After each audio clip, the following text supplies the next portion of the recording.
everyone. Happy holidays and welcome to our ESPN FC Christmas Spectacular. Look how festive we are. I'm Alexis Eunice and I had to gather the most festive panelists I could. So I had to settle for Stevie Nicol, who's got haggis on his jumper.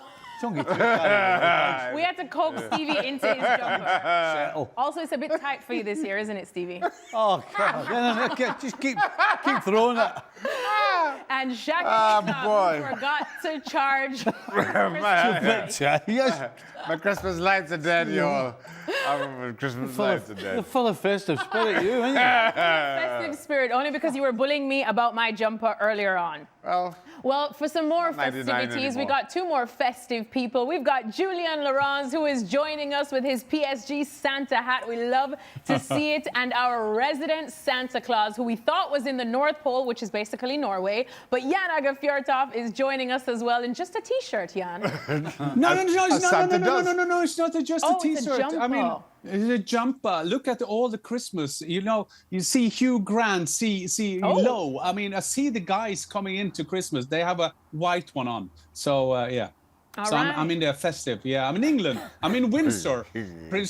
King Charles is not there, but Camilla is here, so that's okay. You know what, Jan? You are all the royalty we need there. If you say so, Jan. If you say so, Jan. You say so. I think Jan looks very classy. He's like a classy Santa Claus. We love that. Modern-day Santa Claus. You've got something nice to say about somebody. All right. Oh, Stevie, don't worry. I'll make it up to you. I'm going to make it up to you so much, Stevie, that the story of the year, we're looking back at all of the biggest football moments of the year, and we are starting with the story of the year, which has been Liverpool. Stevie and Arne Slot followed in Jurgen Klopp's footsteps by leading the Reds to an historic 20th Premier League title. Back in April, they also extended the contracts of two club legends, Virgil van Dijk and the Egyptian king that is Mohamed Salah. But they also had to say goodbye to one of their own, hometown boy, Trent Alexander-Arnold, signed for Real Madrid.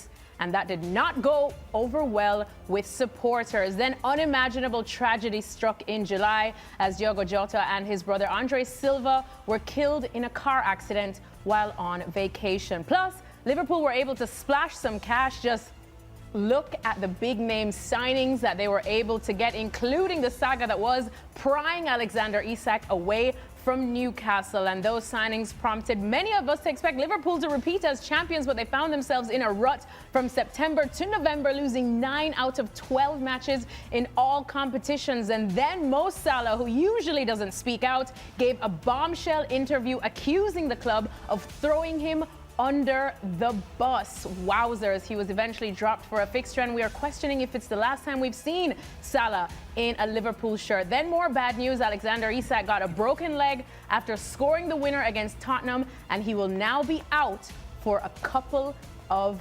months. So it's been quite the roller coaster year for the Reds. So Stevie, you know I am going there. I don't think you expected this type of a roller coaster. If somebody had said in the off-season that all of those things were going to happen, you would have said they were bonkers. You would have thought somebody was writing a script for an awful movie. I mean, it's just incredible. The things that have gone wrong is just, and it's impossible to try and figure out. You know, you can't.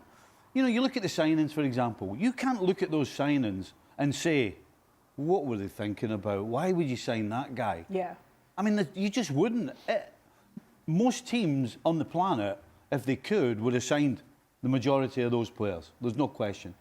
And so the fact that Liverpool almost fell off a cliff, but are struggling big time, it just, you couldn't have predicted it. Nobody could have predicted it.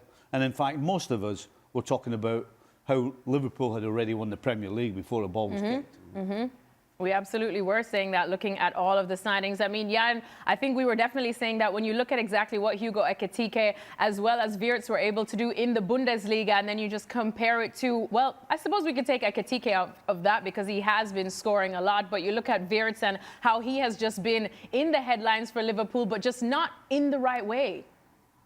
Well, I think you used the right word. It's a roller coaster. We have to not forget that when Liverpool won the Premier League last season, we can all be wise now and say they won it and they were favourite to win this again. Remember, this Slot came there as an inexperienced manager and he still managed to win. I mean, most people had Liverpool in 4th or 5th position in that year.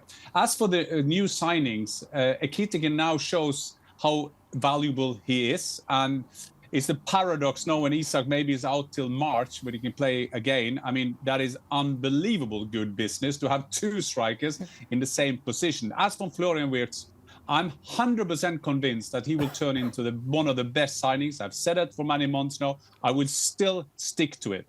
I think Florian Wirtz is a brilliant signing. And yes, I get Stevie's point that it's unbelievable all the players they sign, but I am absolutely sure in the long term that will be very good business for Liverpool Football Club. Jules, as a neutral and a journalist, of course, Liverpool, I'm sure, have kept you busy from winning an historic Premier League title to then the summer of big transfers to then exactly what is going on now.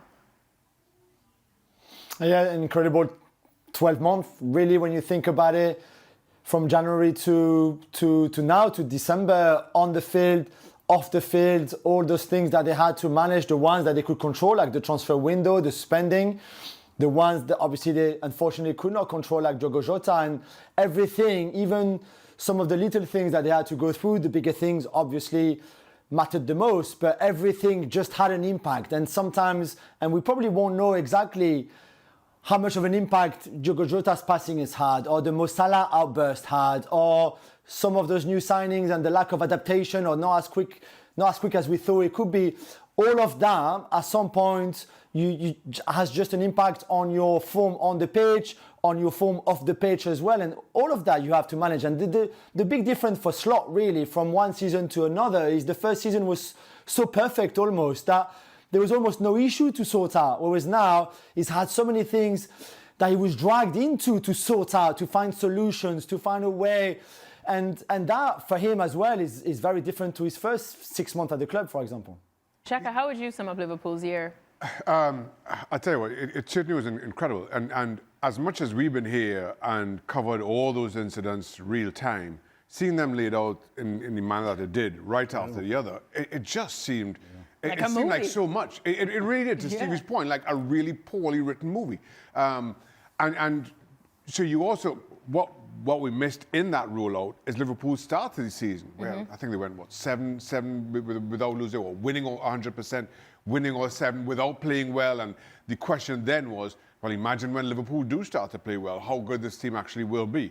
But it's turned into anything but. And when you see all the incidents, some of them of their own making that they've managed, others that you just cannot dictate for, you almost want to feel sorry for the position that they're in. But you're a big football club and kind of getting away from some of the emotion of some of those circumstances. They're a big football club who've spent a lot of money and just, well, as of right now, maybe the signing of Wirtz, etc. comes good, but right now it just isn't working. We're talking about the reigning English champions, and 4 months into the season, Hugo Ekitike, Szoboszlai are the only 2 bright notes in an otherwise incredible dressing room. That speaks volumes as to how far Liverpool have fallen in a very short space of time. I did, if I may say, Alexis, I did Liverpool at Chelsea. And I think that was the first time I really understood the impact Jota's passing. Jules were talking a bit about it. We don't know how much that impact was. I interviewed Virgil van Dijk. When you do the interviews at Chelsea, you were very, very close to each other in these small corridors. And he was nearly in tears. And I saw that he had to hold back, because that impact every day to go in to see that your best friend is not there. I'm not saying every problem at Liverpool has been a consequence of that, but I think that when we will do the story of the 25-26 season, I think that we will see in the future a lot of people talking about that from the Liverpool camp, that had a terrible impact of the season. Remember when they won those first games, they were lucky. Remember Bournemouth came back 2-2, they still won the game, but still that kind of postponed any kind of emotions that needed to be done after a very short pre-season. So I think that should not be underestimated when you see the bit roller coaster season of Liverpool. Yeah, definitely. That's something that will continue to weigh very heavy on everybody at Liverpool. But Stevie, before we move on, if you were to write to Old Saint Nick for one big wish for Liverpool for the new year, what would be at the top of your list?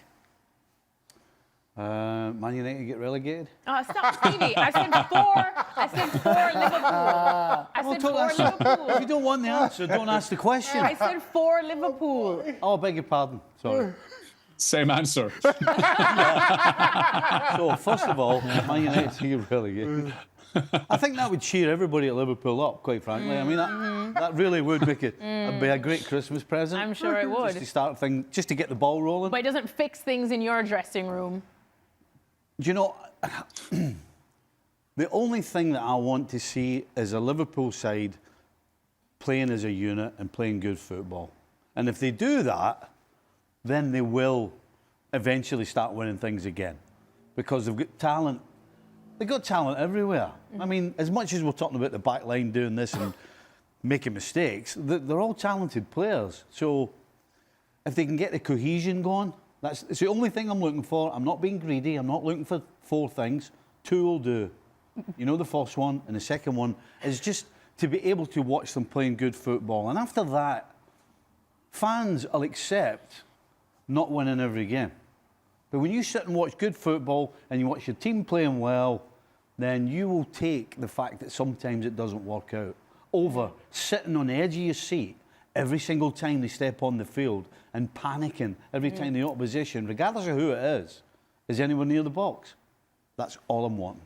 All right, well, I hope you at least get one of those 2 things. Which one? I actually hope you don't get any of those things, to be honest. I actually don't want you to get any of those. Which one? There's a lose-lose for me. Yeah. I hope you lose both.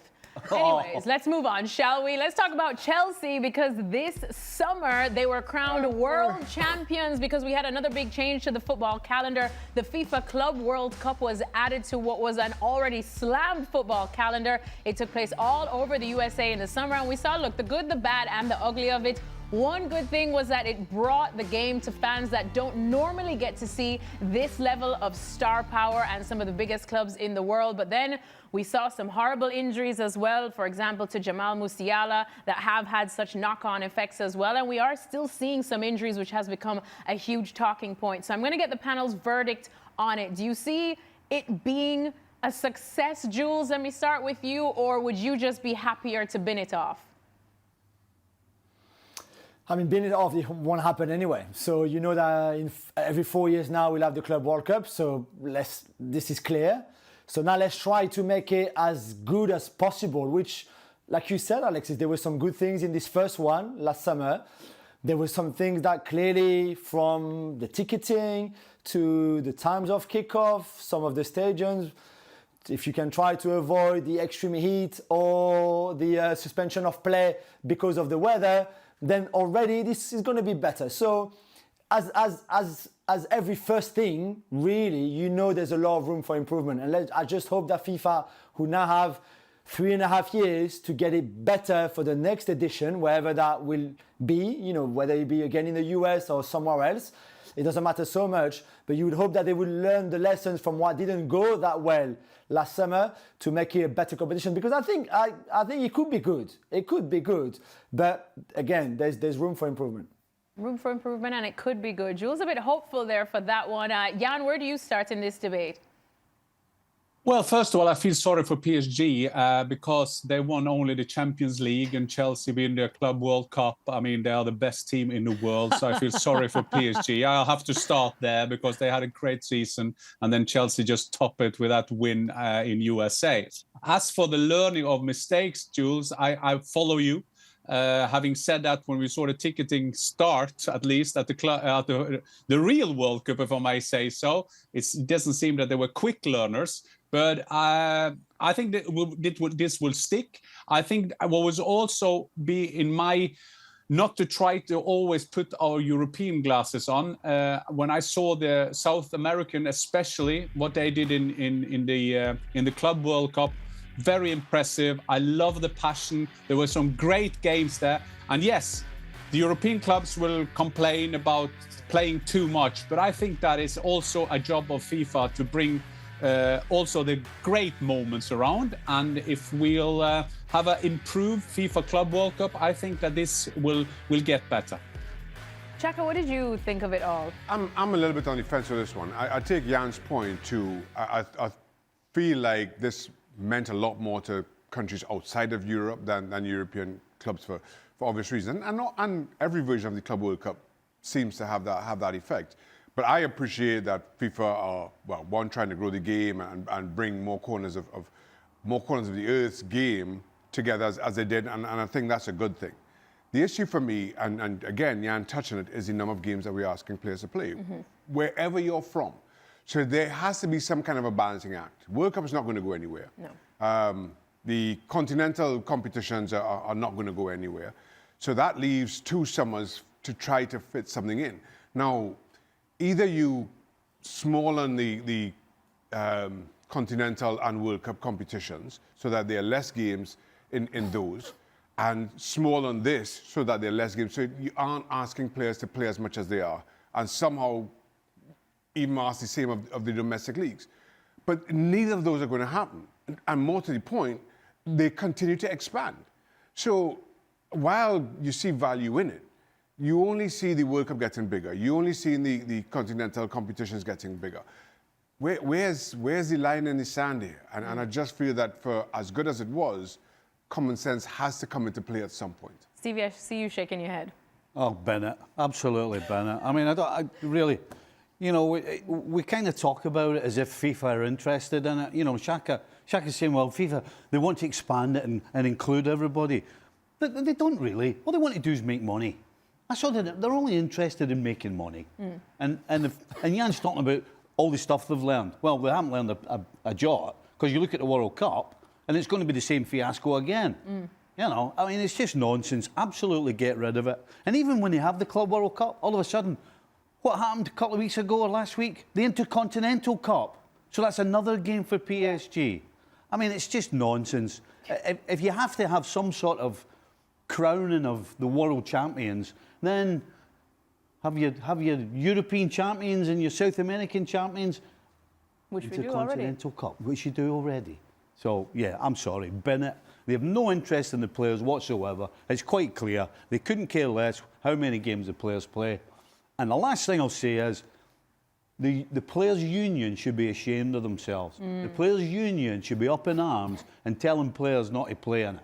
That's what they should be doing. Jan, I see you chuckling away there when Stevie was going off on his soliloquy. No, it's fair points. I get what you're saying. I mean, I think, but this is a general discussion. We also know that the players' organization, Stevie, they didn't get in touch. They didn't have a dialogue with FIFA, and that's been a bit worrying that the players' representatives. But the only way for players to play less games is to stop playing football games.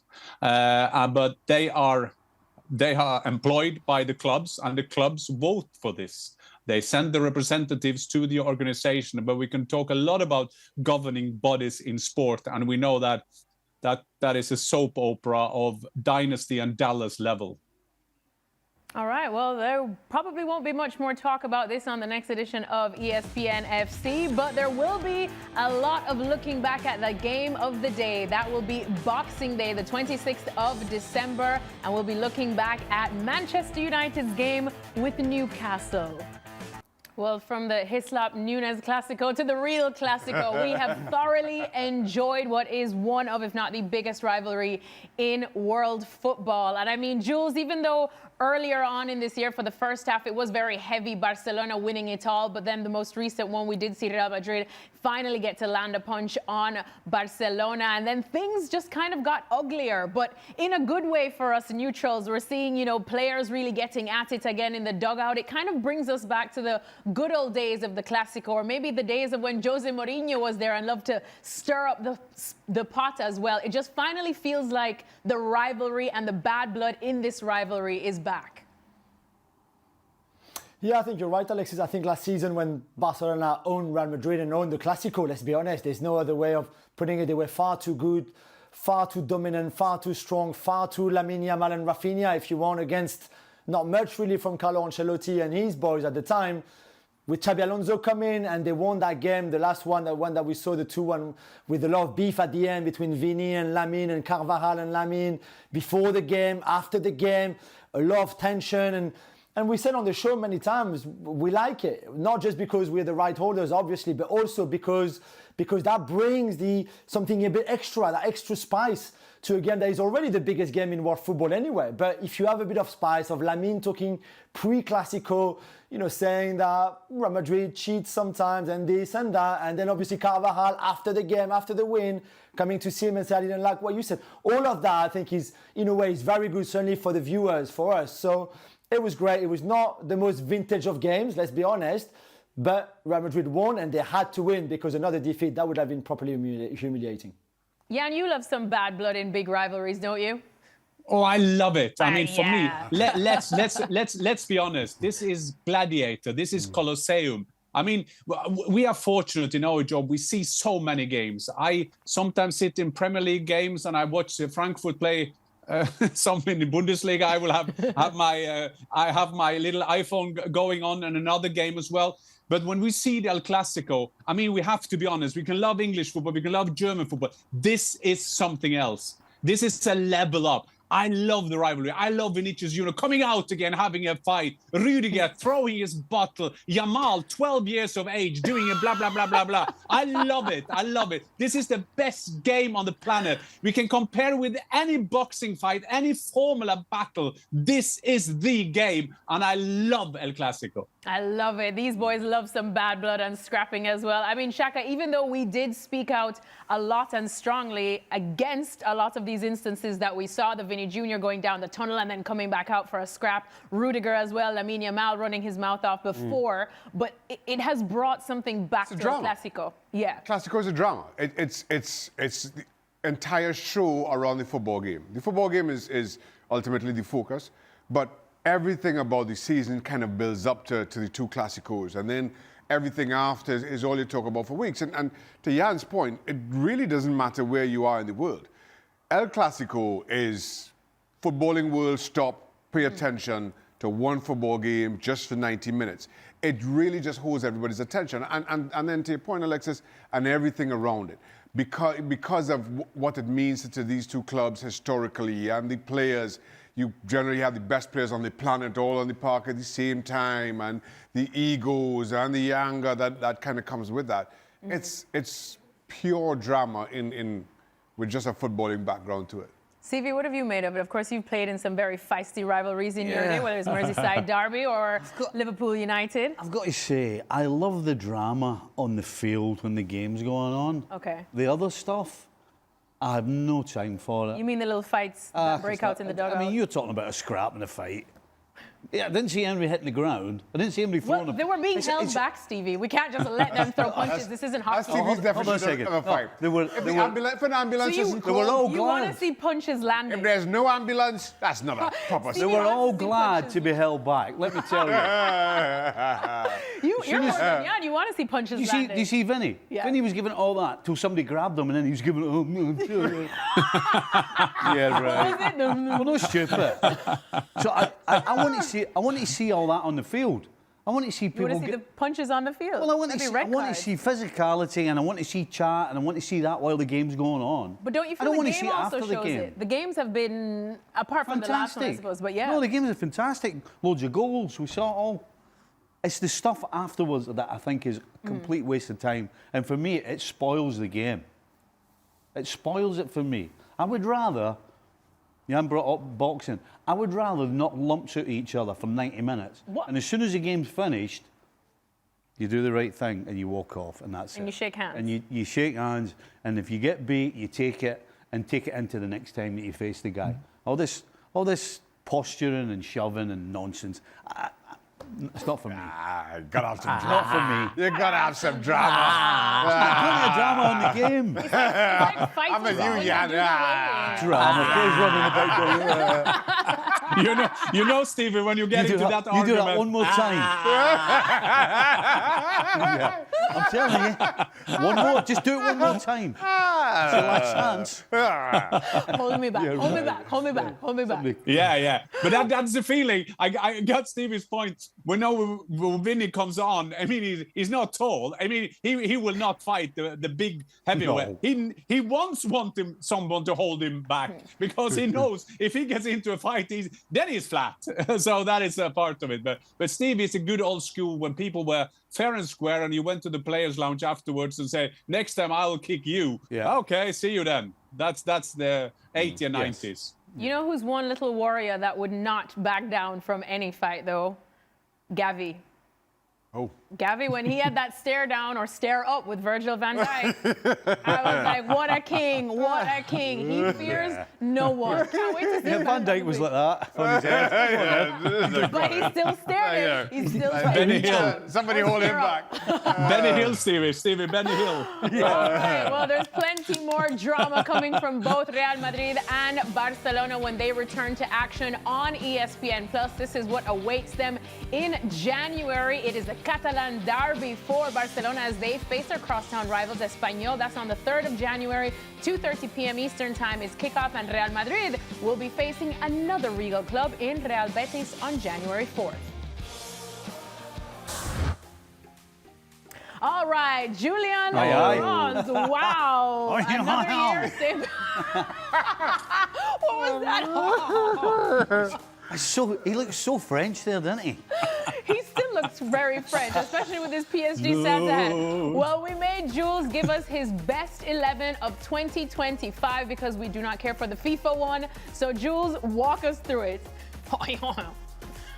Yeah, I mean, I didn't want to go too PSG heavy. To be fair, it's already, there's already a lot of PSG hat on. Thank so, you. here you go. Donnarumma in goal. I don't think there's any debate there. Hakimi, Mendes, the two best fullbacks in the world.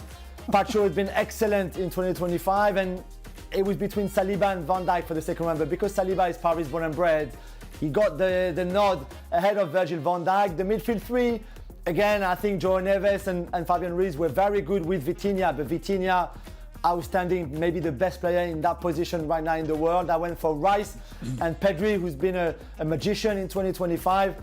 And then from the front three, I just cheated a little bit and put Mbappe back onto the left-hand side so I could have Dembele central and Lamine Yamal on the right. All right, well, now it's the time where we get to rip it apart. Yep, I was going to say. Jan is the gift that keeps on giving. Didn't want he to said go he didn't want PSG heavy. But they're either PSG heavy, PSG alum, or French. But Jan, what did you think of Jules' best 11 for the calendar year of 2025? I think that is the best 11 of PSG this season. I think that is a great PSG team. He put them out. He had a choice between Saliba and Virgil van Dijk. Oh, surprisingly, he went for Saliba. It's a good team. If you do the Champions League team of the season, you can do it like this. I will, of course, no Norwegian hat on. I will put Erling Haaland in for 2025 as a whole. Absolutely. I will also see Kane and Olise in there somewhere. And then we can discuss who we take out. And I guess it's a chance that there will be a French guy. There's a very high chance of that. Shaq, what do you make of it? I have no issue with Jules' 11. Oh, come on. And to Jan's point, yes, okay, you can make arguments for Kane, Olise, and Haaland. But similarly, Dembele, Mbappe, and Lamine Yamal, who do you drop out of those three? So I'm siding with Jules here, despite his obvious bias. I mean, you could have thrown Rafinha in there as well. I was wondering if Rafinha was going to get a look in. Yeah. He's Brazilian, though, so he doesn't make the cut. I think it's a good team. I think it's good choices. Maybe Gabriel alongside Saliba instead of Pacho. I think. How could you not have Erling Haaland in there? He scored. Okay, I make my case. It's that okay? And then Jules can have his team, and you guys can be nice at Christmas and agree with the French guys. And I say French guy because of the French team. But Erling Haaland last season, he played for a team that was not doing well. He never got a cross, and he never got a counter-attack and he still scored 30. This season he's scoring for fun. He's a top scorer in the qualification for the World Cup. He's taken his Norwegian team to the World Cup. And I mean, I understand Jules have to put in Mbappé, but Erling Haaland will be the first one on the list. Jules, come on in and hold defend on. yourself. He never got a cross, and he never got a counter attack. Oh God, that's not fair. Life's hard for the big man. Life's Okay, do for Kane as well. Go do for Kane. Oh, boy. He didn't get across, though. I can't Jules, believe it. let's You're let so Jules in. jealous. You're so jealous. Jules, do you want to chime in on the why you couldn't squeeze Erling Haaland in? Yeah, no. I completely understand Jan's point, and it's a really good point. To be fair, we can make the same for Kane, obviously, who's also had a very good 2025. Although Kane, unlike Haaland, and in a team that was functioning better last season, of course, but won the Bundesliga and reached the quarterfinals of the Champions League. And let's remind Jan and everybody that Erling Haaland lost in the last 16 of the Champions League, and obviously finished third in the Premier League as well. But he did score a lot of goals. As you know, I like the Dembele story. From where he was back in December to where he got, and the ceiling that he reached in that Champions League final and all that second part of the season. That's why he's the Ballon d'Or and not Erling Haaland, and I could not have the Ballon d'Or in our team of 2025. I love the casual love. hammer, wasn't it? That was a casual Yeah. shots fired there. One thing I say to I that is, love. go ahead, Jan. Yeah, okay, sorry. Now go. Now just saying that I love the Love Actually stories. I put Hugh Grant in the team. Not the Love Actually. The one thing I'll say to Dembele that story. is, while Dembele, certainly in the first half of the season, was the standout story, Yeah. if not the standout player of European football.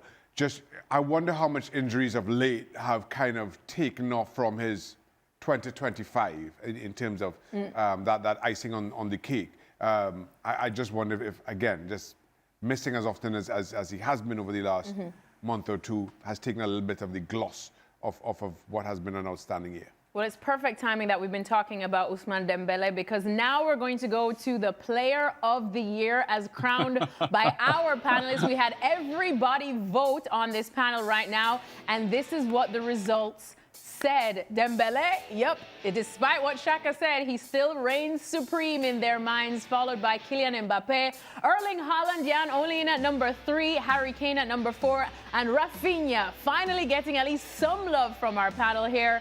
He rounds out the top 5. All right, who do I even go to first on this one? You know what, Jan, let me go to you first on this one. Haaland at number 3. Well, I'm a big fan of democracy. So I will accept the vote, absolutely. I will go for this vote.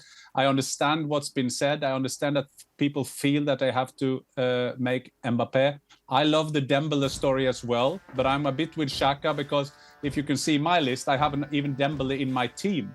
And that's because we take the whole 2025.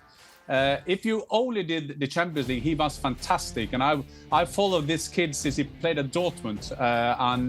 You have to love Dembele, his comeback, taking PSG as one of the key figures to get him win. So I will accept the vote, but still have another candidate, some other candidates. I accept the vote, but I'm calling for a recount.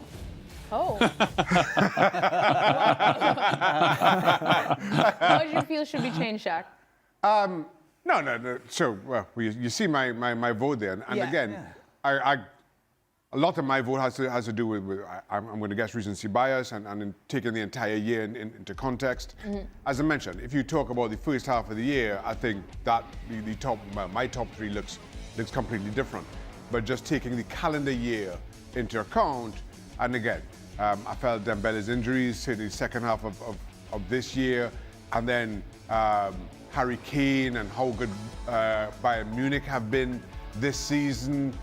You know, I know it's not winning the Champions League, which was back in May, but in this half of the year, given Bayern's start to the season, and Kylian Mbappé started this season, I gave them the nod over Dembele. Can I just say, I'm a bit surprised that we didn't see Lamine Yamal higher or Rafinha higher. I think Stevie only had Lamine Yamal in his top 3, and they're the ones that won trophy after trophy after trophy after trophy. which surely we bring in. Spanish trophy after Spanish trophy. Well, it's still a trophy, it's your domestic titles. But then you draw that comparison. We're talking trophy after trophy and significant trophies. Dembele is a clear favourite.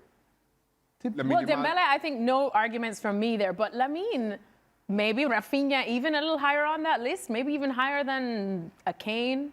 Well, let's be honest, we're splitting hairs here, aren't we? Or a Haaland. Yeah, we are. I mean, we are splitting here. We're splitting hairs. Or Mbappe, no Let's trophies be for honest. Mbappe. I know Jules is going to come after me, and I'm not taking anything away from what he does individually, but surely trophies. Trophies to your name in a calendar year. Where's his trophies? Ooh, Jules. Ooh. It's a good point, Alexis. Thank you. And It's I a good don't point. support You're neither right, Madrid you're or right, Barcelona. absolutely. Yeah, we know. But trophies should count. But then to that, I can answer you that, everything that Kylian can do right now is carry this Real Madrid team and score goals, which he has done. The rest, you can't win a Champions League on your own. We know that by now. You can't win La Liga on your own. We know that by now. Lamine had Rafinha to win La Liga, and Rafinha was the player of the season in La Liga. Not even Lamine or not Lewandowski or not Pedri or nobody else, really. Right now, there's Mbappe, and it's not just the rest at Real Madrid. It's Mbappe and nothing else at Real Madrid. So it's difficult for him. All right. Jude Bellingham said hello, Jules. How are you? Are you home? Which Jude Bellingham? Yeah. The one from 2025 or the one from 2024? Joe Bellingham from Joe Dortmund. Bellingham. Yeah, Joe. I think his Exactly. dad's Mark got no chance, Bellingham. hasn't he? Mark Bellingham. Mark. Okay. Oh, His there dad said he should have won it. Oh, boy. Jude second. there are third. shots being fired all around. Anyways, we're going to fire some more shots over on Extra Time. We've got Jan, Jules, Shaka, and Stevie on this festive one today where we're going to be answering all your questions. So join us then. All right, well, it's time to get to the top 10 storylines Oh, boy. of the upcoming summer, because it's going to be all about the FIFA World Cup. But I only trusted one person to give us his storylines, and that's our Julian Laurent. So, Jules, give us your top 10 storylines as we head into a World Cup year. Here we go. We're going to go from 10 to 1, obviously. Remember the draw? Well, no, because everybody has forgotten how long and cringy that World Cup draw is. It's behind us It now. was. It is behind us. YMCA. It is behind us. Hello, Shaquille O'Neal, that's for sure.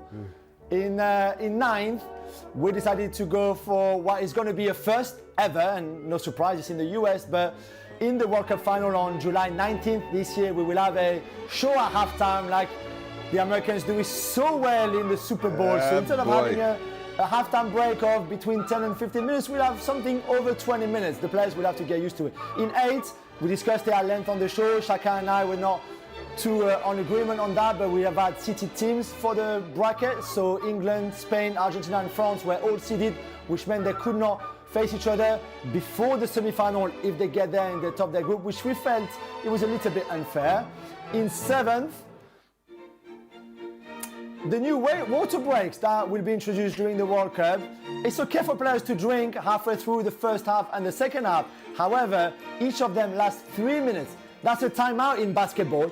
This is a timeout in NFL when the coach can coach, the manager can change things, and I think that's a little bit unfair. But let's see how it goes.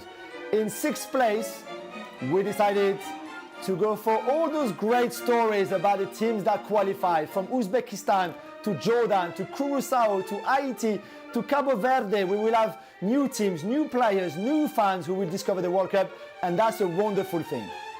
Now, the top 5, in 5th, Gab Marcotti is not on the show, unfortunately for us, but let's laugh another time at the Italians who once again have failed to qualify directly for a World Cup. They can still do it through the playoffs, but it was a lot of fun seeing them failing again. In 4th, for Stevie, of course, Scotland and that incredible game against Denmark and the way they qualified, the McTominay overhead kick, everything in that game. The McLean 45 yards lob at the end, it was incredible and probably deserved to be higher up than 4th even. And now the top 3, in 3rd, new blood coaches, because for the first time we'll have a lot of coaches who've never coached in World Cup, from Pochettino to Ancelotti to Tuchel to Cannavaro, to Nagelsmann, to De La Fuente, even if they were at the Euros, but World Cup would be new for them. So it'd be interesting to see how they manage the pressure and the expectations. In second, yes, Cristiano Ronaldo will play the first 2 games of Portugal at the World Cup when he should not have been playing the first 2 games at the World Cup. And then finally, the first one, and we kept the best for last. This is going to be the last dance for Messi, for Cristiano, for Modric, potentially for Van Dijk or Salah or Kane even. So let's just hope that for the ones who played in the last World Cup of their career, it will be a great occasion. Woo, amazing, Jules. Nobody else going to clap him off? Thank you. He finished right by the I'd music. That rather was just perfect. let you look weird. Stevie's been bullying me all day. It's okay. We'll take it. Right. Who wants to chime in started first? it. What's your... Jan, what did you make of Jules' top storylines? Which one screams to you? Well, first of all, you know when I start the sentence with "I love Jules," so I will start there. I love Jules, but he had a chance when he had the 5th Italy not qualifying. I mean, it's a quite big story that Norway beat them 7-1 over 2 games, and Erling Haaland, one of the best players, if not the best player in the world, can play at the World Cup. It's the first time Norway's qualified since 1998. And he's not even on the 10 list. Jules, what do you have against Norwegians? I mean, yes, we love Scotland and we know the heroics thing. But Norway at the World Cup, Erling Haaland at the World Cup, knocking out Italy 4-1. We beat them in Milano. That's surely got to need to take their water away. I mean, it's hot there. They should have water. So when I sent the top 10 to producer Pete, obviously, and I put Italy, on purpose, I knew we would discuss Norway. And I didn't want to talk about Norway myself in the top 10 because it was quite hectic one after the other. And I knew that you would be able to be very happy with the fact that Norway knocked out Italy and that they would be at the World Cup since you were there. Since you were there at the World Cup in 1998. Let me just say though, he did mention Scotland by name, Jan. But Norway but no, he doesn't. I know. All of a sudden, he doesn't want to mention Norway. I'm just putting it out there, Jan. But as far as we know, Jules got a lot of Scottish friends, and there's a South Scottish thing there. So that's fair. I accept that. Steve is an old man with a dignity and a bit fearness, and he's more afraid of. About the dignity. He's more afraid of him. He's more afraid of him. I lost my dignity a long time ago. I'll tell you. I don't think he has the dignity. Maybe, but dignity. Don't insult Stevie like that. Hey, Oh, God, you're Stevie cared to chime in. Oh, boy. You're happy that Jules put in Scotland? Had to be yeah, I done. find it really hard not to act like an old geezer, and there's a couple of things in there that really annoyed me. Go on. Go on, Stevie. Go off. Honestly, the first one. You made a list. I've got to go through. The first You one made a list. He's checking it twice. was absolutely the Super Bowl type halftime God, show. yeah. And actually, Joe said it perfectly at the end of it. He said, the players will have to get used to it. If there's one thing FIFA do, they don't care about the players. Yeah. The players will have to get used to it. That's exactly what Infantino probably said when somebody said, oh, it's going to be 20, 25 minutes. He probably said, they're going to have to get used to it. And warm up. And of again. course, Cristiano Ronaldo's ban. If ever there was the wrong thing to do, that's it, right there. But Just because of the dough. Exactly. You know it's the wrong thing, but you're so unsurprised. You know it's the by wrong it. thing, You're but you so know unsurprised by it. you're not going to do the right thing. Yeah. I loved your list, Jules. But the other stuff, positive. I loved Absolutely. it. I thought it was good. You thought it was good? I thought it was good. No, it was a good list. All right. Big time. All right. Okay. All right, Jules. You ruffled a few feathers, clap. but overall. When you nearly started. But I would just say, if you want to go to holiday to Scandinavia, go to Sweden. Jules is not It's a much better welcome country anyway. in Norway. If you want to see more of Jules ruffling feathers, probably with Gab about that Italy, there's a fresh episode of the Gab and Jules show dropping for Christmas Day. So they will be talking about the top 10 footballing stories of 2025. Don't miss it.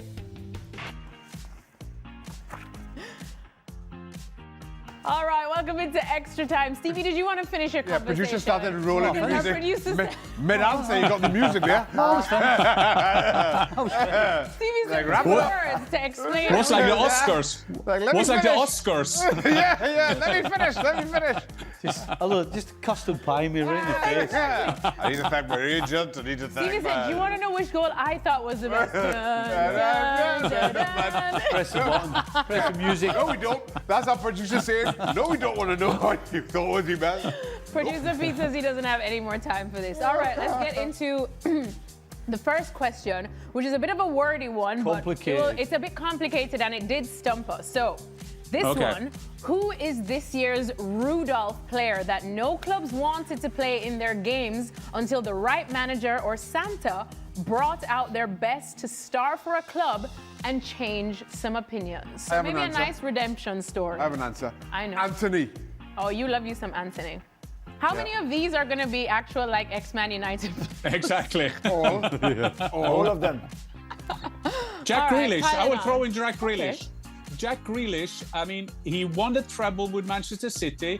A great player, but it seems that he fits better in an Aston Villa team or an Everton team. So I will throw him in as my Rudolph. Okay, Jack Grealish, you're sticking with I'm Anthony. sticking with Anthony as my Rudolph. Stevie, do you want me to go I to think of Jules any first? this year. But you're one from last Well, year. McTominay Of last course. year. Yeah. Man United got rid of him, and then he won the best. Well, in player that same Serie- vein, in Serie A. you could say Rasmus Højlund. Rasmus Højlund. Rasmus Because Højlund, any yeah. Manchester United player. Yeah. Just any Man United player Yeah, that's there's a lot left. of them. Probably except, Rashford. yeah, Marcus Rashford. Marcus Rashford couldn't get a game. If we go back a year, Rafinha was Oh, yeah. up and out. Oh, yeah. At If Barcelona. Barcelona could complete the Nico Williams signing and emerge as one of the best players in the Shaka, am I to believe that you wanted an honourable mention for Nicholas Jackson? Yeah. Oh, he's No, not playing. please. No. Yeah, No, so having it. no, nobody's no. having it. No, we don't have that. So, so as let me tell my story, Jan. So before we came on, Play the music. Play the music. a good friend of mine is a big Chelsea fan, and we have a bet. So his bet is, if Nicholas Jackson comes back to Stamford Bridge in January, he'll end the season with more goals than João Pedro. I took that bet. Now don't get me wrong, I took that bet. Yeah. But it clearly shows that at least one Chelsea fan thinks the world of Nicholas Jackson. And nobody on this panel is buying that. I took the bet with a heartbeat. Let me All tell you. right, I was look like, at that. whoa, what bet that is. Everyone found a player now. Majority of them ex-United players. Next question. Jan, rank these strikers. Haaland, Ronaldo as in a phenomenal Brazilian Ronaldo. Why ask Jan and put Jan? Haaland on the list? And Just leave out Haaland and just give him no, two no, names. no, no. okay, and then the no. final one, Thierry Henry. Go ahead, Jan. He's only the striker we have. This is like a lifetime award thing because Haaland is in the middle of his career. And when you see what Ronaldo, the Brazilian Ronaldo, did on the pitches in Italy back in the days when he played for Inter, unbelievable. So I will put, in terms of potential, I will put Ronaldo, Brazilian number 1, Henry number 2, and Haaland number 3. Wow. I have no I- idea. I'm not Jules. I'm not Jules. Just I- using my French Country passport or my I Norwegian didn't passport. say anything. Poor Jules just got caught in the crossbar. Jules is agreeing. Jules is agreeing with Jan and still catching strays. When Jan said that, Jules, if he's trying to go to any Scandinavian country, go Sweden. I don't agree with Jan. You don't agree with Jan? Who would you have? I would have Haaland second, then Henry. Okay. Henry couldn't hit a barn door from 2 yards when he was at Juventus. Ooh. Right? No, but he was quite okay for Arsenal, though. In fact, you know that was. question? He was You playing know left that wing question back. we had, the very first question? The Rudolph one. Terry Henry. Okay. Because he couldn't score to save his life again for Juventus, went to Arsenal and became a superstar. There you go. There you go, except for that just wasn't this year. But you Wasn't know this what? year? Yeah, exactly. You hate French players. Whoa. Jules, I don't know what it is. Let's not gang up on Jules. He put Scotland high on your list. On his list. I wasn't having a go at Jules. Didn't even talk about Norway. He didn't even. Just left Norway He didn't off even altogether. mention Norway. Like, And you can Name believe an it. He honourable didn't- How many person years mentioned. is it since they got 40? Ooh, Norway. 40 years since they got there. Yeah. can't be 40. Jan played. Jan Santa So- Claus. He doesn't age. many years? No, in 94, 94, 98 in European Championship 2000. So this some years ago. It was over 30 years ago. Not 40. Not that far away. No, but for still, 28. just not good enough for a mention. Do you know what I mean? No. Aw, fair enough. poor Norway, man. What more do they have to do? Anyways, next question. For everyone, which of your ESPN FC co-workers are the most like 1, Santa, 2, Rudolph, and 3, Buddy the Elf? I hope everyone's watched the movie. You know, with Will Ferrell? No. Santa. You've never watched Will Ferrell, who plays Elf? No, not my Nothing. cup of tea. All right. So, all right, So who's most- we'll start with I Sean. get Santa, but how are you like Rudolph? Maybe just the star of the show with a red nose. If Mariner was here, still here. Oh, that nose would be out. You're getting it, Paul. That was the reddest, biggest nose for sure. Paul Marino would definitely. Paul's getting it. Yeah. And how are you like Buddy the Elf? Or you could be like Rudolph in the sense that you get a redemption story. Who's Buddy the Elf? Just maybe a good, happy, The jolly Christmas old movies, person. Somebody just happy and jolly? Santa. Happy, jolly, a bit weird. Am I describing myself? Oh, boy, well, You said it. Yeah, I never had to get well away from it. Jolly, happy, weird. You are wearing a Man Pudgy. United Christmas sweater. Now, you should see what the back says. Oh, We I won't go saw. there. We won't go for there. Yeah, show everybody, Darky. show everybody. No, you can't Santa. mention it and not let. You got this. Santa, what about Darky? Darky's Yeah, like you're Santa. dark as Santa. Okay, yeah. Darky. Hold on, Santa. show your viewers the back of I'm your gonna show sweater, the back please. of my jumper. It says treble 99. 99. There- Yeah, we're not. Wait, we're wait, not I'm living. sorry In, again. we're not living in the past much around here, are we? And- boy. Some of us are still living in the past. Stevie at his back says Trouble 26. Yeah! Now I will say Santa. I will start by saying who is not Santa. That is Craig. Oh, I mean, yeah, can yeah, you yeah. imagine? Oh, I mean, if you No, he okay, I is got a not. wish Craig for is Christmas. Scrooge. No. No, Yeah, if you ask, it's- if he asked the exactly. Grinch, then we could put Craig there. For me, Rudolph is LeBeouf. He is a Aw. Rudolph. Frank Yeah, is very he will. Rudolph. He would have a Rudolph. Jules kind of has thing. been And you know who I love as Buddy the Elf? I love Mario. Yeah. Mario's just the happiest, go-luckiest man ever. He is. So I make Mario Melchior my Buddy the Elf. And you sing a little weird too, because Buddy's a bit weird. Yeah. Yo. Oh, man. You're like, that's me then. Never mind. Jules, what about you? I think I'll have Dan Thomas as Buddy the Elf. I think he can definitely very go accurate. to, the elf. Actually, Yeah, I'll have yeah. Gav you as could Santa actually because pick he's the only one. You could pick Dan up and put him anywhere in the house on the light. He's the elf on the shelf. That's good. Yeah, elf. We're going to add the elf on the That's shelf. the elf on Yeah, the we'll shelf. add Elmo on the show. Right, Dan, come here. Stick him up there. Boy. Oh, God. Oh, goodness me. But I think I'll have Marcotti. Marcotti as Santa. He's the only one with the right shape, size. Yeah, he would fit the clothes. On a wow, everybody's throwing punches today, man. Oh, amazing. All right. And then Dembele. Jules would say Dembele as Rudolph. You need to mention Dembele. Player of the season. That's a great redemption story, though, too.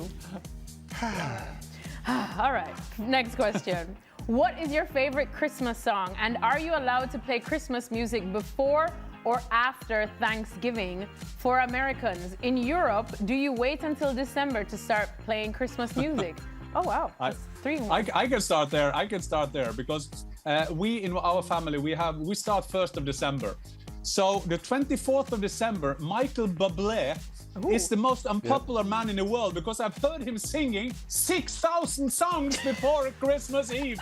But I love him. I love him till 23rd, like till the 23rd, and he's fantastic. But if I heard Bublé the 25th, I'm gonna faint because I've heard it so many times. If I go for my favorite, I will go for Mariah Carey. All I Want for Christmas. I love that good old song. Maria. Yeah. Good old Mazza. Tell you what, somebody sent me Driving home for Christmas. Oh, yeah. Oh, my word. Somebody Chris sent me that Isak, today and I Chris Isak. listened to it on a loop. Driving What a home for song. Christmas, what's that? Yeah. Well, I can't play it, can I? Shaka can Driving sing home for for Christmas. Thank you, Do, do, do, do, do, do, do, do. We can't. I'll play it for you. No. Great What does song. he sound Great like? song. Stevie, what about you? Oh, easy. Slade. Oh, Slade. yeah. So here it is, Merry Christmas. Everybody's having fun. Unbelievable. So here we are, Merry Christmas, Christmas. everybody's having fun. Having fun. Ask producer Peter if I can play the song. To the I thought you Play a were few doing seconds. a Farang song, Only Shaka. Yeah. Explain to the people that Trinidad and Tobago have their own Christmas music. Yeah, we do. We have parang. It's Spanish origin mixed in with English language. But Stevie, We you have have our to own give music. one. Stevie, you have to give one someone to a Liverpool boy, John Lennon. With so this is his Christmas song is fantastic as well. Yeah. Aye. All right. Jules, I have no Yeah. Christmas. Yeah. Jules, you have a French one? I go for Last Christmas. Last Christmas, George Michael. Oh. Yeah. But then you can't start the Christmas songs before December the 1st. This is not allowed. No, I agree with you. I agree. I agree with you. 100%. I mean, used to tell my daughter that. One of my daughters she's a 12-month-a-year Christmas person. Oh, wow. I kid you not. The third daughter. I'm an 11-month-a-year Halloween person. Yeah, I know. I'll get festive I for could Christmas, tell. and then I go I could back tell. on my my Pennywise. You know, like It, Stephen King's It? No? Okay. All right, next question. Next question. For Stevie, Shaka, and Jan. Sorry, Jules. What was the nicest Christmas gift you ever received from any of your former clubs? And did you get Christmas bonuses? It's an easy answer. Aye. And strangely, it's the same answer for both questions. What? Nothing. You didn't get anything? Nothing. Not even a little bottle of fizz? Nothing. Nothing. That's shocking, because I feel like British people are really big on Christmas. We used to get a turkey at Liverpool. Yeah. Oh, what? Like a Didn't whole get that. turkey? Uncooked? Do that face again. I said a turkey, by the way. It's Like a whole one? It was Sometimes about a people tenner. just give the oh. It was about a tenner sized turkey. Oh, wow. 10 quid. Never even got Bonus I that. tell you the worst Christmas gift I become from Swindon Town. We were in the Premier League. We were struggling. I was struggling. And in Norway and in Europe, we do Christmas Eve. This is 24th. This is our big day. And at 4 o'clock, I had to play for Swindon B, the second team, against Wycombe Wanderers, the B team. And I played 4 o'clock at 24th of December. My whole family was waiting outside. There was windy, it was raining, it was cold. I was the worst man on the pitch. I came home at 6 o'clock and I opened the door and said to my family, have a look at me now. It's not possible to get lower in my football career than I am now, by the way. Wow. So that is the worst present ever. Yeah, that's hard. Aye, that's tough. Wow. That's hard. I felt bad there. Really. And the rest is history. And the rest is history. The rest is a Rudolph story. It's a Rudolph, but Jan, you are a true Rudolph story. Because look Yeah, at yeah. you now. Yeah, look at me now, Look sitting with you at guys. You now. Yeah. Swindon Yeah. Town, are you watching? Yeah. All right, final question. Shaka and Alexis. Trinidad and Tobago versus Jamaica Christmas dinner. Ooh. I'm not gonna try and be Interesting. biased here. Ooh. What do you have in Trinidad? You know we have better food than you. Oh, Wrap this up. no, we're not gonna start this. We're not going to start this. Trinidad and Because we do Tobago. not have. What do you eat? What do you eat? Everything. No, but what do you do? What's like your main thing?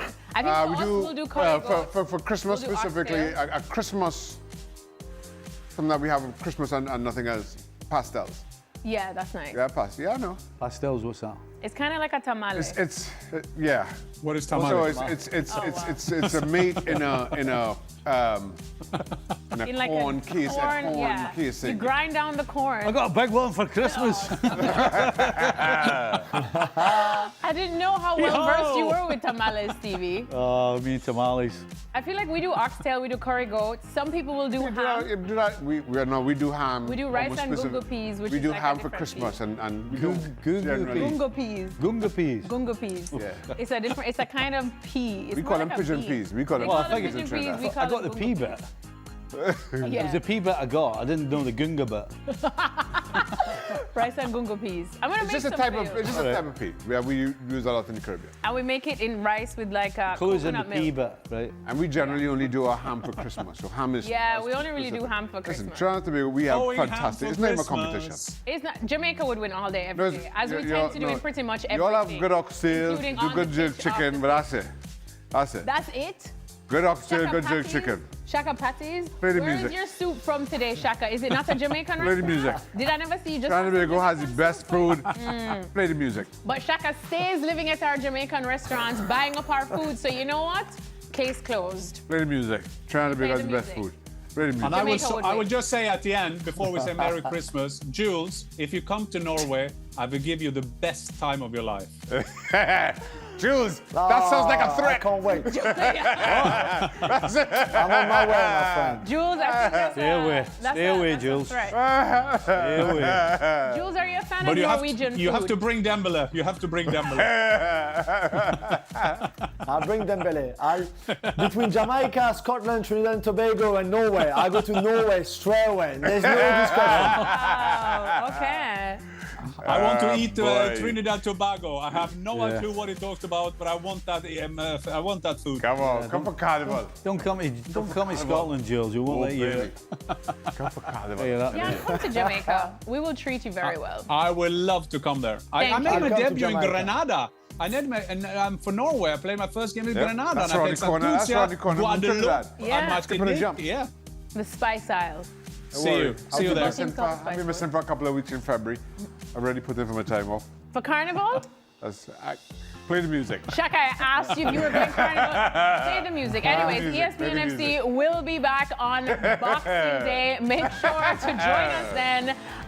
But you can't count on Shaka joining us next year in February, apparently.